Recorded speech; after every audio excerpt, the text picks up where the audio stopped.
నమస్తే. Straight talk కార్యక్రమానికి స్వాగతం. Senior journalist and 99 TV chief editor Satish గారు మనతో ఉన్నారు. నమస్తే సతీష్ గారు. నమస్తే అండి. కేబినెట్ రీషఫ్లింగ్ సంబంధించి జోరుగా ఊహాగానాలు వస్తూ ఉన్నాయి. అంటే పార్లమెంట్ సమావేశాల లోపు కేంద్ర కేబినెట్ పునర్వ్యవస్థీకరణ ఉంటుందని టాక్. దానికి సంబంధించే భారతీయ జనతా పార్టీ కొన్ని లీకులు కూడా ఇస్తోంది. ముఖ్యంగా తెలుగు రాష్ట్రాలకు సంబంధించి ఎటువంటి మార్పులు చేర్పులు ఉండబోతూ ఉన్నాయనే దాని మీద మనం మాట్లాడదాం. డికే అరుణ పేరు ప్రస్తావించారు. కిషన్ రెడ్డి అన్యాపదేశంగా ప్రస్తావించారో లేకపోతే డికే అరుణను కేంద్ర కేబినెట్ లోకి తీసుకోబోతూ ఉన్నారు అనే ఒక హింట్ ఇచ్చారో ఏంటో గానీ, ఇక ఆంధ్రప్రదేశ్ విషయానికి వస్తే ఎటువంటి మార్పులు చేర్పులు ఉండొచ్చు? తెలంగాణకు సంబంధించి బండి సంజయ్ని తొలగించి కొత్తగా డికే అరుణన్ తీసుకుంటారని అంటూ ఉన్నారు. ఆంధ్రప్రదేశ్ కి సంబంధించి అదనంగా ఇంకొక బెర్త్ తెలుగుదేశం పార్టీకి ఇవ్వచ్చు అనే ప్రచారం కూడా జరుగుతోంది. మీకున్న సమాచారం ఏంటి సతీష్ గారు? రైట్, రీషఫిల్లింగ్ ఇది చాలా రోజుల నుంచి నానుతూ ఉన్న పదం. అయితే ఖచ్చితంగా ఉండబోతుంది అనేది ఖాయం. ఎందుకంటే వచ్చే సంవత్సరం 7 రాష్ట్రాల ఎన్నికలు జరుగుతున్నాయి. మన బెంగాల్ని భారతీయ జనతా పార్టీ వశపరుచుకున్న తర్వాత ఇప్పుడు మిగతా రాష్ట్రాలను కూడా నిలబెట్టుకోవడం అత్యంత ఆవశ్యం. ఈ నేపథ్యంలో వాళ్ళు పావులు కదుపుతున్నారు.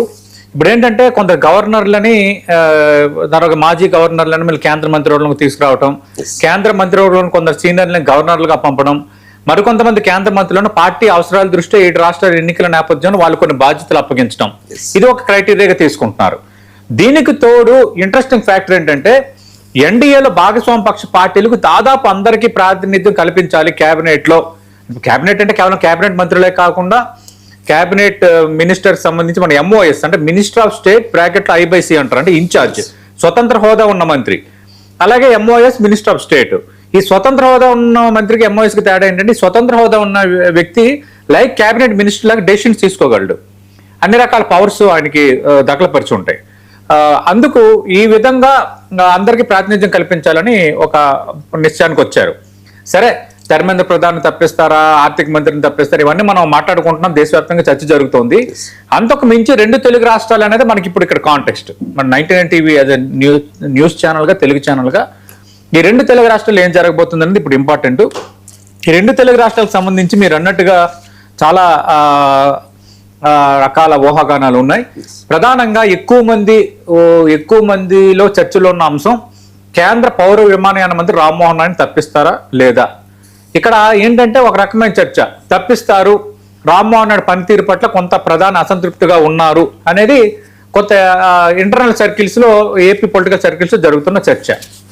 రెండోది ఏంటి, పౌర విమానయాన మంత్రిగా తప్పించినా ఆయనకి గ్రామీణ అభివృద్ధి లాంటి గతంలో తన తండ్రి ఎర్రవనాయుడు నిర్మించిన శాఖను అప్పగిస్తారనేది రెండోది జరుగుతున్న చర్చ. మూడోది ఏంటి, అసలు ఈసారి ఎవరిని తొలగించరు, అదనంగా తెలుగుదేశం పార్టీకి ఒక బెర్త్ దక్కబోతోంది అని అంటున్నారు. నా అంచనా ఏంటంటే ఇప్పుడు కేబినెట్ విస్తరణ జరిగితే తెలుగుదేశం ఫస్ట్ మాట్లాడుకుందాం. తెలుగుదేశంకి సంబంధించి మనం చూస్తే కింజరాపు రామ్మోహన్ నాయుడు కేంద్ర కేబినెట్ మంత్రిగా ఉన్నారు. అలాగే పెమ్మసాని చంద్రశేఖర్ ఆయన ఎంఓఎస్ గా ఉన్నారు. పెమ్మసాని చంద్రశేఖర్కి ప్రమోషన్ లభించబోతుంది అంటున్నారు. అయితే లక్కు కుదిరితే కేబినెట్, లేదంటే స్వతంత్ర హోదాతో పర్యాటక శాఖ దక్కే అవకాశం ఉంది. ఒకవేళ అదే జరిగితే గతంలో చిరంజీవి ఆయన ప్రజారాజ్యం పార్టీని కాంగ్రెస్ లో విలీనం చేసిన తర్వాత, కాంగ్రెస్ లో చేరిన తర్వాత ఆయన కేంద్రంలో కేబినెట్ మంత్రిగా ఉన్నారు. ఆయన పర్యాటక మంత్రిగా ఉన్నారు స్వతంత్ర హోదాతో. మళ్ళీ పెమ్మసాని చంద్రశేఖర్కు ఆ శాఖ దక్కే అవకాశం ఉందన్న ఒక ప్రచారం అయితే బలంగా సాగుతోంది. ఇక కీలకమైన అంశం ఏంటంటే ఇక్కడ కొత్తగా వినిపిస్తున్న పేరు శబరి. ప్రస్తుతం బైరెడ్డి శబరి తెలుగుదేశం పార్టీలో చాలా కీలకంగా ఉన్నారు. బైరెడ్డి రాజశేఖర రెడ్డి కుమార్తె, నంద్యాల నుంచి ఎంపీగా ఉన్నారు.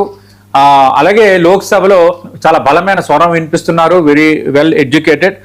అందుకు ఒక మహిళకు ఇచ్చినట్టు ఉంటుంది. అలాగే రాయలసీమ ప్రాంతానికి కూడా ప్రాతినిధ్యం కల్పించినట్టు ఉంటుందన్న చర్చ అయితే బలంగా జరుగుతోంది.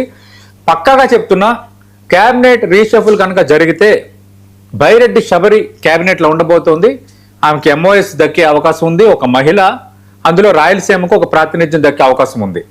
ఇంకా సమీకరణాలు కలిసి వస్తే చిత్తూరు ఎంపీ ప్రసాదరావు పేరు కూడా ఉంది ఎస్సీ కోటాలో. బీసీ కోటాలో హిందూపురం నుంచి పార్థసారథి పేరు కూడా వినిపిస్తోంది. కానీ రాయలసీమకి ఇన్ని దక్కే అవకాశాలు లేవు. శబరికి అయితే లైన్ క్లియర్. పెమ్మసాని చంద్రశేఖర్కు ప్రమోషన్ లభించవచ్చు. రామ్మోహన్ నాయుడుని తప్పిస్తే మరి కేబినెట్ మంత్రి ఎవరు అవుతారు? పెమ్మసానికి కేబినెట్ మంత్రిగా ప్రమోషన్ ఇస్తారా, రామ్మోహన్ నాయుడు తప్పిస్తే అన్న చర్చ కూడా ఒకవైపు సాగుతోంది. బట్ అది చూడాలి. రెండోది జనసేనకి 2 ఎంపీలు ఉన్నారు, లోక్సభలో 2, రాజ్యసభలో 1 ఉన్నారు. బట్ జనసేనకు సంబంధించి ఒకవేళ క్యాబినెట్ బెర్త్, ఎందుకంటే ఎన్డీఏ తీసుకున్న ఒక నిర్ణయం ఏంటంటే ఈసారి దాదాపు ఎన్డీఏ పక్షాలన్నింటికి ప్రాతినిధ్యం కల్పించాలని. అలా అయితే ఖచ్చితంగా సీనియర్ పార్లమెంటేరియన్ బాలశౌరి రేసులో ఉన్నారు. బాలశౌరికి జనసేన నుంచి కేంద్ర మంత్రివర్గంలో అవకాశం దక్కొచ్చు. అయితే ఒకటి జరుగుతున్న చర్చ ఏంటంటే ఈసారి క్యాబినెట్ లో మేము చేరడానికి మేము సుముఖంగా లేము, మాకు అది ప్రయారిటీ కాదు అన్న అంశాన్ని కొంత జనసేన ఇతమిద్దంగా ఒక సంకేతంగా చెప్పింది భారతీయ జనతా పార్టీ పెద్దలతో అన్న ఒక ప్రచారం అయితే ఢిల్లీలో జరుగుతోంది. అది జరిగితే ఇంకా వాళ్ళకి ఛాన్స్ లేకపోవచ్చు. ఇప్పుడు బీజేపీ విషయానికి వస్తే భారతీయ జనతా పార్టీకి మనం చూస్తే పురంధరేశ్వరి ఉన్నారు ఎంపీగా, ఆ తర్వాత మనం చూస్తే సీఎం రమేష్ ఉన్నారు, అలాగే శ్రీనివాస్ వర్మ కేంద్ర సహాయ మంత్రిగా ఉన్నారు. ఇక్కడ జరుగుతున్న చర్చ ఏంటంటే శ్రీనివాస్ వర్మను తప్పించే ఛాన్సెస్ ఉన్నాయి అని అంటున్నారు రీషఫిల్లో భాగంగా. ఒకవేళ అదే జరిగితే సీఎం రమేష్ కు లైన్ క్లియర్ అయినట్టే. ఎందుకు సీఎం రమేష్ లైన్ క్లియర్ అయినంటే సీఎం రమేష్ కేవలం బీజేపీ కోటనే కాకుండా ఆపరేషన్ బెంగాల్, ఆపరేషన్ టీఎంసీ ఎంపీలని చాలా ఒడిచి పట్టుకుని ఇటు వాళ్ళ మనసు మార్చడంలో, ఆపరేషన్ సక్సెస్ అవ్వటంలో, వాళ్ళు వేరే పక్షంగా ఏర్పడటంలో సీఎం రమేష్ చాలా కీలకంగా వ్యవహరించారు. దానికి సంబంధించి 1990 కూడా ఎక్స్క్లూజివ్ రిపోర్ట్ ఇచ్చింది. అందుకు సీఎం రమేష్ కు పూర్తి అవకాశాలు ఉన్నాయి. ఆయన కూడా ఎప్పటి నుంచో, ఎందుకంటే ఆయన ఎంపీ చాలా కీలకంగా వ్యవహరించిన వ్యక్తి, క్యాబినెట్కి రావాలని ఎవరికి ఉండదు. అందుకు క్యాబినెట్లోకి రావాలని ఆయనలో కూడా ఉత్సుకత ఉంది కాబట్టి ఆయనకి ఒక బహుమానంగా క్యాబినెట్ దక్కే అవకాశం ఉంది. అయితే డైరెక్ట్గా క్యాబినెట్ మంత్రి ఇస్తారా, ఎంఓఎస్ ఇండిపెండెంట్ ఛార్జ్ ఇస్తారా అనేది మనం వేచి చూడాల్సిన అంశం. ఒకవేళ అదే జరిగితే ఇంకో పేరు పురంధరేశ్వరి పేరు వినిపిస్తున్నా పురంధరేశ్వరికి ఇవ్వకపోవచ్చు. గతంలో కేంద్ర మంత్రిగా పనిచేసిన అనుభవం ఉన్నప్పటికీ ఒకవేళ పురంధరేశ్వరికి క్యాబినెట్ లో అవకాశం కల్పిస్తే పెమ్మసాని చంద్రశేఖర్ కూడా అదే సామాజిక వర్గం, ఒకే సామాజిక వర్గానికి 2 ఇవ్వటం అనేది ఒక తప్పుడు సంకేతం వెళ్ళే అవకాశం ఉంది. ఒకవేళ శబరికి ఇస్తే ఆమె Byreddy Shabari Reddy, she's belongs to Reddy community, ఆమె కూడా ఓసీ అవుతారు. పెమ్మసాని చంద్రశేఖర్ ఓసీ. తర్వాత ఇప్పుడు ఏంటంటే సీఎం రమేష్ ని కూడా ఓసీయే, కానీ అది బీజేపీ కోటాగా చూడాలి.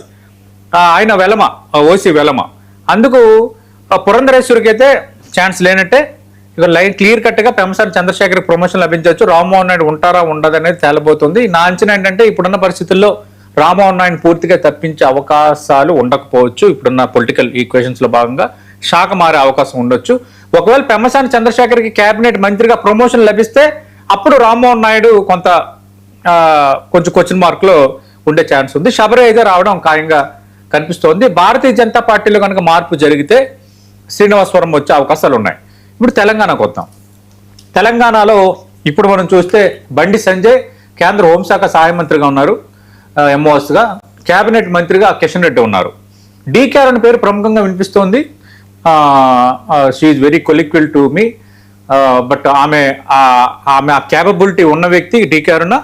ఖచ్చితంగా అడ్రస్ చేయాలనుకుంటే రెడ్డి సామాజిక వర్గం తెలంగాణలో కొంత రాజకీయంగా ప్రాబల్యం గలది, మహబూబ్ నగర్ జిల్లా వెనుకబడిన జిల్లా. అలాగే కేంద్ర మంత్రి అవ్వటానికి ఛాన్స్ ఉన్న ప్రొఫైలు డీకే అరుణకి ఆమెకు ఉంది. సచ్ నైస్ ఎడ్యుకేషన్ ఉంది, తర్వాత పొలిటికల్ కెరీర్ ఉంది, పొలిటికల్ ఫ్యామిలీ, డీల్ చేయగలదు, కొంచెం ఫైర్ బ్రాండ్గా ఉండగల నేత. అందుకు ఆమెకు కూడా ఛాన్స్ ఉంది. కానీ మరి కిషన్ రెడ్డి ఆయన రెడ్డి సామాజిక వర్గం, ఈమె రెడ్డి సామాజిక వర్గం అయితే అదేమైనా ఒకవేళ ఆలోచిస్తే, ఎందుకంటే Bharatiya Janata party larger sense లేదంటే కొన్ని ఆలోచించదు, సమర్థత అనేది కొంచెం దృష్టిలో పెట్టుకుంటారు, ప్రాంతం దృష్టిలో పెట్టుకుంటారు. కాబట్టి అవకాశం ఉంటే మాత్రం డీకే అరుణకు అవకాశాలు దక్కే ఛాన్స్ అయితే ఉన్నాయి. మీరు అన్నట్టు కిషన్ రెడ్డి కూడా ఇండైరెక్ట్ గా ప్రస్తావించడం అనేది చూడాలి ఏం జరగబోతుంది అనేది. ఇప్పుడు తెలంగాణకు వచ్చేసరికి బిగ్ డౌట్ ఏంటంటే బండి సంజయ్ ఉంటారా ఉండదా అనేది. కానీ నా అంచనా ఏంటంటే బండి సంజయ్ భారతీయ జనతా పార్టీ హైకమాండ్కి చాలా కావాల్సిన వ్యక్తి. అందుకు ఆ నేపథ్యంలో షాక్ మారే ఛాన్స్ ఉండొచ్చు. ఒకవేళ బండి సంజయ్ని కనుక ఈక్వేషన్స్ లో భాగంగా తొలగిస్తే మాత్రం రాష్ట్ర పగ్గాలు అప్పగించే ఛాన్స్ ఉండొచ్చు. ఎందుకంటే గతంలో ఆయన పార్టీని చాలా పటిష్టపరిచారు.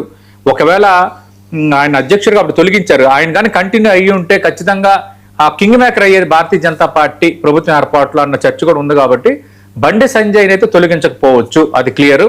ఒకవేళ బండి సంజయ్ని కంటిన్యూ చేస్తే ఈటెల రాజేందర్కి ఛాన్స్ ఉండకపోవచ్చు. ఈటెల రాజేందర్ బీసీ అయినప్పటికీ ఉమ్మడి కరీంనగర్ జిల్లా నుంచి ఇద్దరికి అవకాశం ఇవ్వడం అనేది మిగతా ఎంపీల్లో ఒక వ్యతిరేకతకు దారి తీయొచ్చు. ఒకవేళ బండి సంజయ్ని తొలగిస్తే బీసీ యాంగిల్లో ఈటెల రాజేందర్కు ఛాన్స్ ఇస్తే అయితే కొంత వివాదానికి దారి తీయచ్చన్న అంచనా భారతీయ జనతా పార్టీలో ఉందంటున్నారు. కాబట్టి కొంచెం సెన్సిటివ్గా ఉన్న అంశం, దాన్ని ఎట్లా డీల్ చేస్తారో మనం వేచి చూడాలి.